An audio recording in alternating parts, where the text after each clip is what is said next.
This wheel just helps me look back at what we've accomplished and see where I am and see where I need to go.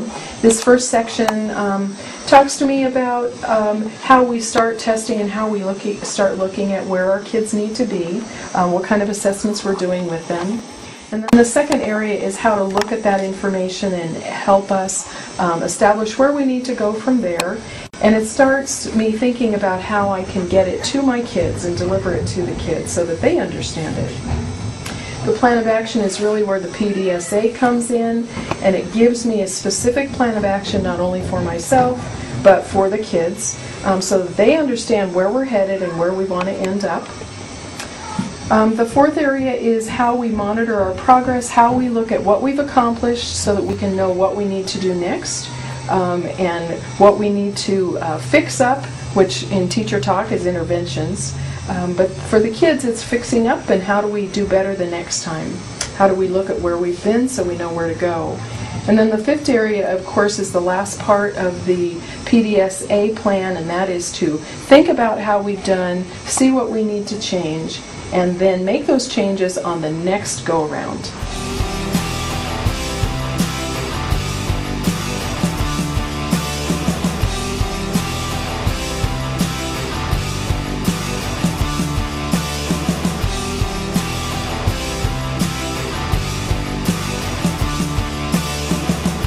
And the best part of teacher goal setting is the reflection piece, so they can see how it works full circle from the beginning with data all the way to their teaching, and they can turn back and look at the data and see how their students have progressed on IEP goals as well as in their classrooms and resource.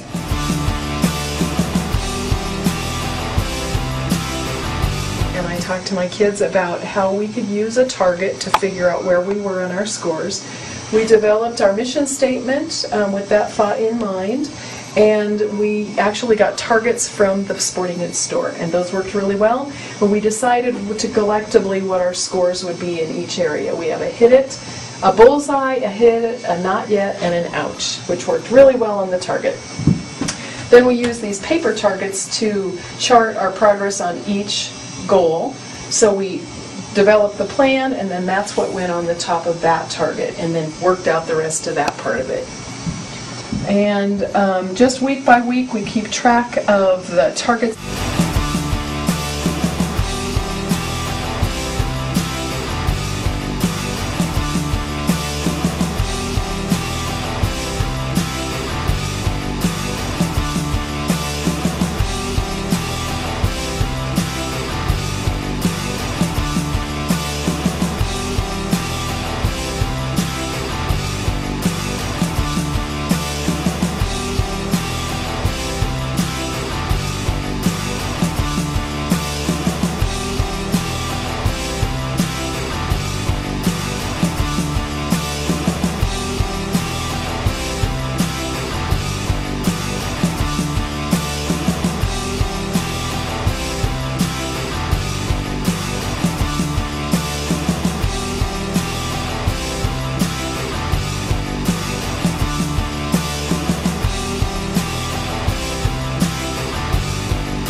We've done some pretty neat things with goal setting, I think, at the 7th grade level. Goal setting is one of the health standards. One of the ways we introduce it, obviously, is with fitness testing. You do your general fitness testing in the fall, And then the kids, you either retest them again in the winter time and then maybe again in the spring if you have time to test 2 more times. After you do your first set of testing, we sit them down and talk about goals. We look at the standards, what are the national standards for these different fitness tests, and where would you like to be, where do you think you can be, and give the kids an opportunity to kind of set their own goals and figure out what they think would be something feasible for them to meet. So we kind of start talking about it then.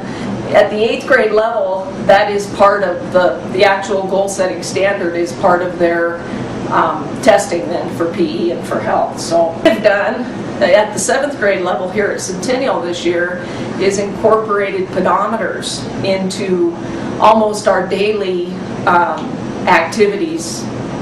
Each pedometer is numbered, and I've got a pedometer checked out to every student in every class. So the kids come in, they know what their number is, they take it off the rack, before we even start class, they clip it on their belt, and they can start, if they want to do a fitness walk around the gym or outside before I actually get class going, they're welcome to be moving around and getting steps. So as soon as they get in and get their pedometers on, they can start being active. Then at the end of the class period, it's easy for them to just come up, their pedometer, they take it off their belt, it'll be open. They just clip it right here on the rack and leave it open. And then when they go off to get dressed, I go through and record everybody's steps and reset them.